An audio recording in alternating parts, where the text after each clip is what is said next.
Hi friends, I am JJ. Welcome to our channel JJ Pathfinder. Don't forget to subscribe our channel and turn on notification. These are the important informative topics of our channel. Let's start. Real Path creates victory. In this video, I am explaining about how to change the boarding point of a booked train ticket through IRCTC application. Firstly, log in the IRCTC application. This is the home page of this app.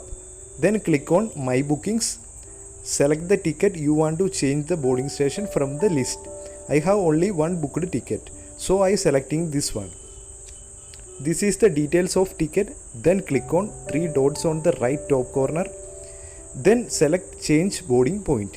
You can select your favorable boarding point from the list of boarding station.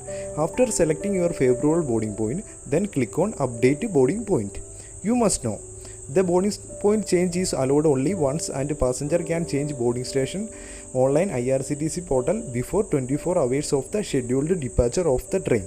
In case a passenger has changed the boarding point, he will lose all the rights to board the train from the original boarding point.